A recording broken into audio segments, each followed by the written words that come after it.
Good morning to all of you.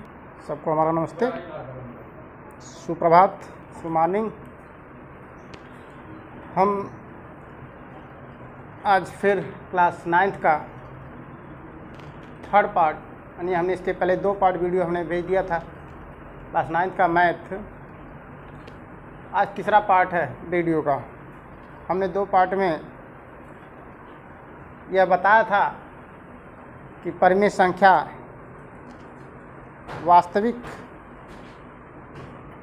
जो संख्या का लेसन है, यानी चैप्टर है वास्तविक संख्याएं, उसमें ये दिया गया परिमेय संख्या। परिमेय संख्या में हमने आप लोगों को बातें बताई थी कि 2 संख्याओं के बीच एक परिमेय संख्या ज्ञात करना। दूसरा यह बताया था कि 2 परिमेय संख्याओं के बीच अनंत परिमेय संख्या ज्ञात करना। अनंत का मतलब 4, 5, 6 हज़ार तक भी पूछ सकता है 2 संख्याओं के बीच परिमेय संख्या। तो ये हमेशा याद रखिए, 2 परिमेय संख्याओं के बीच अनंत परिमेय संख्या होती है। आपसे ये पूछा गया था, हमने 2 चीज़ हमने क्लियर भी किया था और हमने इस पर कुछ सवाल को भी लगाया था, क्वेश्चन को हल किया था। तो आपको हमने यह बात बताई थी। हम उम्मीद करते हैं कि वह वीडियो आप लोगों को पसंद आया होगा और आपने उसे देखकर नोट्स तैयार कर रहे हैं, हम यही आशा करते हैं। आइए उसके बाद हमने 3 क्वेश्चन तक बताया था, 3 क्वेश्चन तक बताया था। उसके बाद आते हैं 3 के बाद 4 नंबर आता है, लेकिन 4 नंबर जैसा 3 था सेम वही क्वेश्चन है। क्वेश्चन नंबर 5 में भी वही क्वेश्चन है, बस अंतर थोड़ा सा है कि ये निगेटिव इंडिकेटर्स वाला सवाल है, क्वेश्चन है, यानी ऋणात्मक पूर्णांक संख्या, उस पर आधारित देखिए ज़रा सा, उसी को हम व्यक्त करेंगे। दिया गया है -5 और -6 के बीच 4 परिमेय संख्या ज्ञात करना। -5 और -6 के बीच 4 परिमेय संख्या ज्ञात करना। क्या क्वेश्चन दिया गया? 4 परिमेय संख्या। देखिए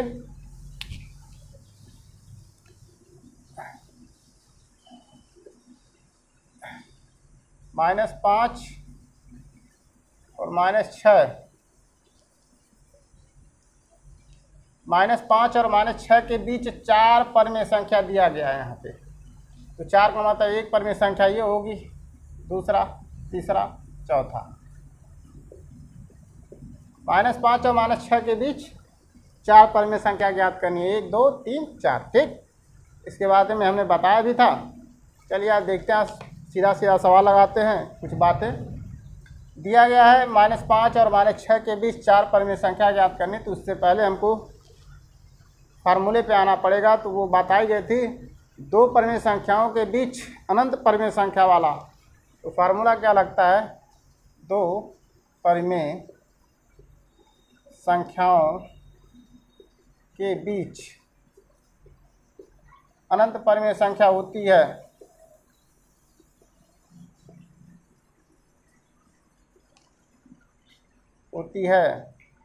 जैसे A और B 2 परिमेय संख्या है के बीच n परिमेय संख्या ज्ञात करना। n परिमेय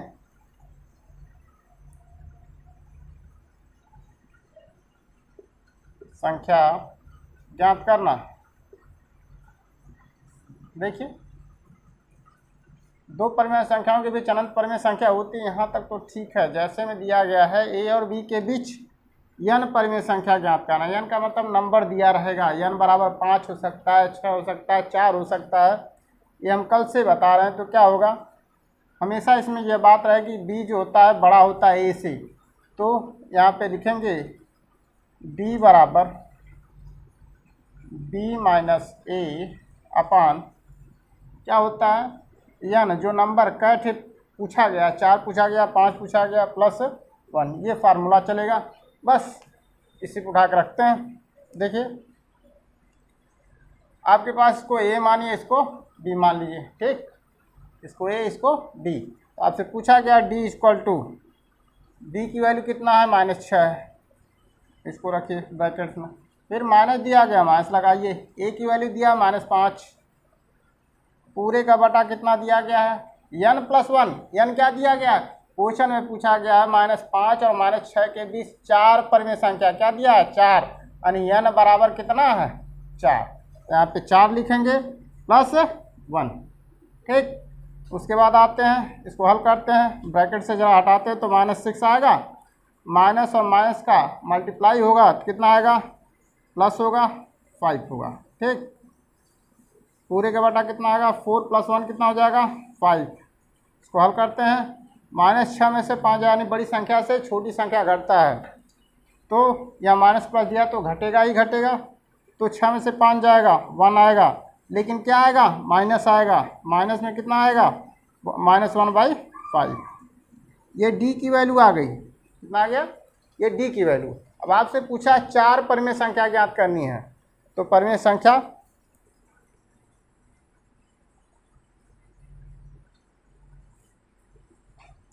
चार परिमेय संख्या बराबर लिखेंगे a + d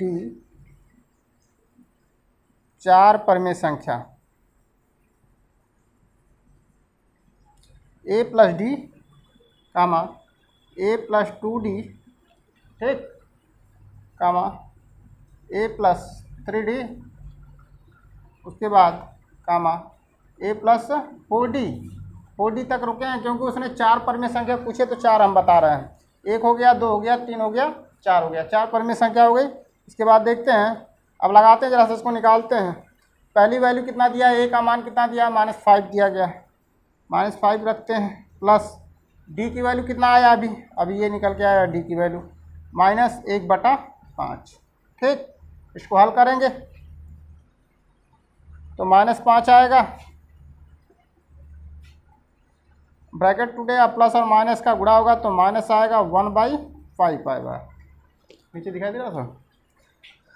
इसको बटा 1 मानिए, एलसीएम लीजिए, 5 एकम 5 आएगा, त्रिया गुणा करे, 5 से 5 एकम 5 25, यहाँ माइनस है तो माइनस आएगा, 1 का गुणा 1 में होगा तो -1 आएगा। इसको हल करेंगे, दोनों 25 और -1, -25 -1 क्या होगा, जुड़ जाएगा तो -26 आएगा, बटा कितना आएगा, 5।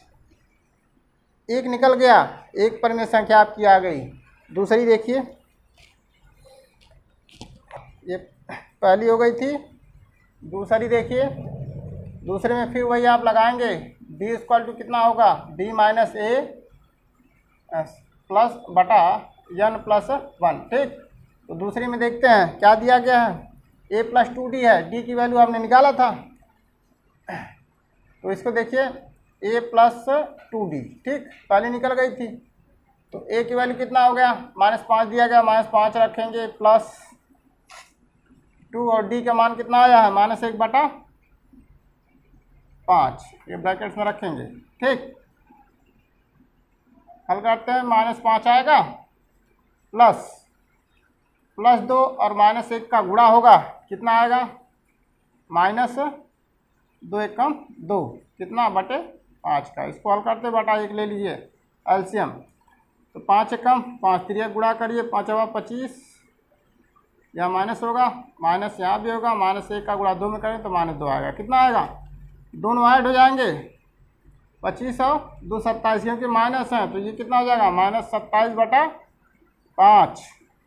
ठीक, 27/5। तो आप देख रहे हैं कि हर परिमेय संख्या -26/5 आया, अगली 27/5 आएगा, तो इसके बाद भी 28/5 आएगा, इसके बाद 29/5 आएगा। तो 4 परिमेय संख्या ज्ञात करनी, हमने 2 बता दिया, बाकी 2 को आप हल करके बता सकते हैं। तो अब एक लाइन बता दे रहे हैं, पूछा गया -5 और -6 के बीच 4 परिमेय संख्या, 4 परिमेय संख्या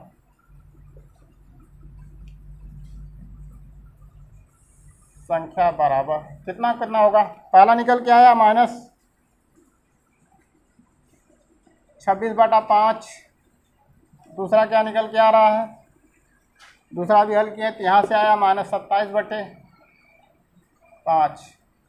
हमने तो 2 हल किया था, 2 निकल गया था, तीसरी a प्लस 3d आएगी, चौथा a प्लस 4d आएगा। तो इसका भी 26 के बाद 27 आ रहा है, तो इसके बाद माइनस 28 आएगा बटे 5। इसके बाद क्या आएगा, 28 के बाद 29 आएगा, तो माइनस 29 बटे 5। ये आपके 4 परिमेय संख्या हो गई। ये आपका आंसर है। ठीक है, तो इस तरह से हमने इस क्वेश्चन को सॉल्व किया। क्वेश्चन नंबर ये 5 था। इसके बाद बुक में और भी सारे क्वेश्चन ऐसे दिए गए हैं, तो इसको आप लगाएंगे। एक क्वेश्चन और देखते हैं, क्वेश्चन नंबर 7 पर बंद करिए। चलिए आगे देखिए। क्वेश्चन नंबर 7 में दिया गया है, निम्नलिखित कथनों में से सत्य तथा असत्य, नहीं गलत और सही की पकड़ बनानी, यानी टिक करना है इस पर। लेकिन टिक आप लोग कैसे कर सकते हो, जब तक इसके बारे में जानकारी नहीं रखोगे तो आप बता नहीं सकते हो कि ये गलत या सही है। आप तो हर चीज़ को पढ़ के बताते हो, इसको बताओ आप लोग, देखो जरा सा कैसे बता सकते हैं कि प्रत्येक प्राकृतिक संख्या एक पूर्ण संख्या होती है। आप डायरेक्टली नहीं बता सकते इसके बारे में। आपको पता होना चाहिए नेचुरल नंबर क्या होता है, होल नंबर क्या होता है, इंटीग्रल्स क्या होते हैं। जब तक ये नहीं पता होगा तो इसके बारे में आप नहीं बता सकते। रेशनल नंबर को भी आपको जानना जरूरी है। तो आपसे पूछा गया प्रत्येक प्राकृतिक संख्या एक पूर्ण संख्या होती है। क्वेश्चन को जरा सा गौर से देखिए। प्रत्येक प्राकृतिक संख्या एक पूर्ण संख्या होती है। आपने देखा कि जितनी भी प्राकृतिक संख्याएं होती हैं एक पूर्ण संख्या हो सकती है, सिर्फ 0 को छोड़ाकर। प्राकृतिक संख्या क्या होती है, तो आप देखिए जरा सा।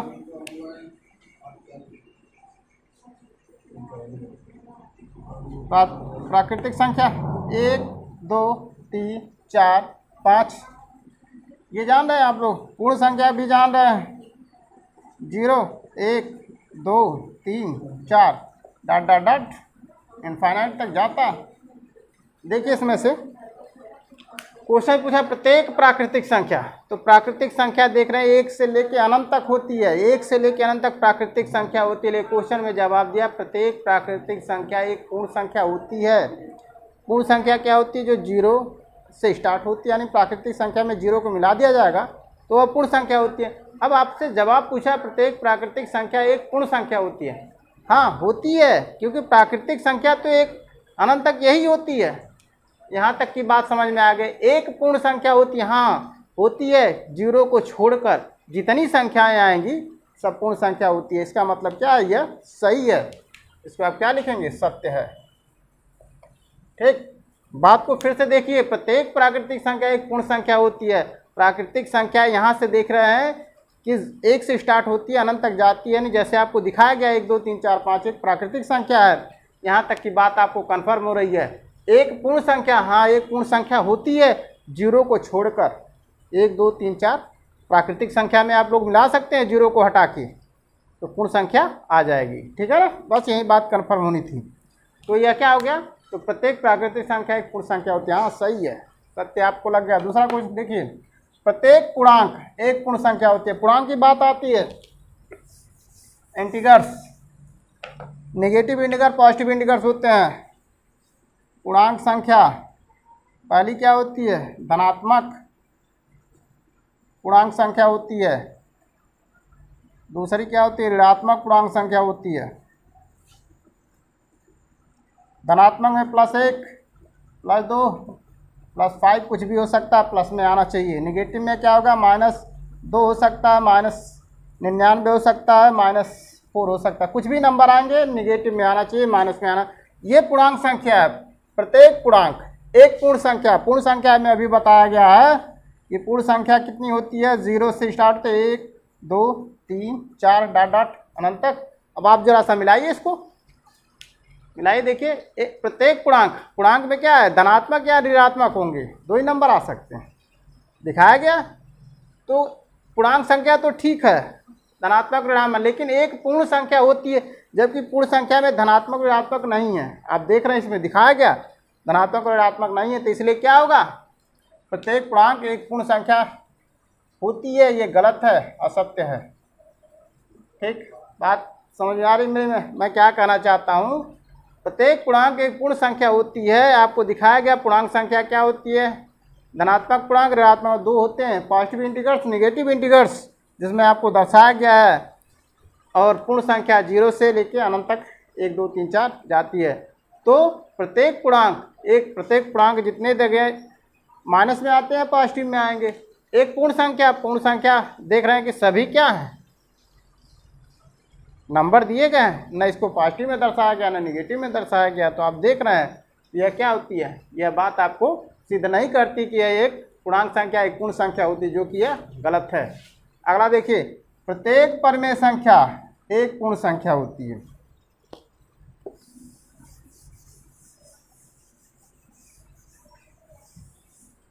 प्रत्येक परिमेय संख्या एक पूर्ण संख्या। परिमेय संख्या क्या होती है, हमने बताया था, जो भिन्न के रूप में आए। भिन्न के रूप में मतलब परिमेय संख्या किस रूप में आएगी, भिन्न के रूप में p/q, मतलब अंश और हर के रूप में व्यक्त किया जाता है। यह परिमेय संख्या होती है। प्रत्येक परिमेय संख्या एक पूर्ण संख्या होती है। यह सिद्ध करना है, कैसे होती है या नहीं ये बाद में पता चलेगा। जरा देखिए, परिमेय संख्या को अगर 2 लिखें तो क्या ये एक परिमेय संख्या है? हाँ, 2 एक परिमेय संख्या है, क्योंकि इसको बटा 1 हम लिख सकते हैं। 2 एक क्या है, परिमेय संख्या हो गया। दिख रहा, हमने 3 लिखा, 3 के नीचे 1 भी लगाती है, भी एक परिमेय संख्या है। यह बात से प्रत्येक परिमेय संख्या एक पूर्ण संख्या होती है। तो इसमें कुछ नंबर ऐसे भी आएंगे, √5। √5 एक परिमेय संख्या नहीं है। जब तक इसका स्क्वायर करेंगे या बाहर नहीं निकलेगा कहीं से, परिमेय संख्या नहीं कहलाएगी। तो यह एक परिमेय संख्या नहीं है। यह भी तो इसमें आएगा, पूछा है प्रत्येक परिमेय संख्या, इसकी बात नहीं कर रहा है। वह सिर्फ इतना कर रहा, प्रत्येक परिमेय संख्या, जितनी भी परिमेय संख्या है एक पूर्ण संख्या होती है। हाँ होती है, 0 को छोड़कर 2, 3, 4, 5। अभी हमने 0 लगा दिया अगर आगे, तो यह पूर्ण संख्या बन जाती है 1, 2, 3, 4, 5, 6। और 0 से हटाते ही यह पूर्ण संख्या है। प्राकृतिक संख्या में ही 0 को मिलाया गया तब वह पूर्ण संख्या बना। तो सिर्फ 0 को हटा देंगे तो बाकी तो संख्या सब पूर्ण संख्या हो जाएंगी। बस यही बात आपको, प्रत्येक परिमेय संख्या एक पूर्ण संख्या होती है, ये भी सत्य है। बस यही आपको बताना था। सारी बातें कन्फर्म हो गई। बस आज के लिए इतना ही। आगे फिर क्लास होगा, इसके बाद आप नोट्स तैयार करिए।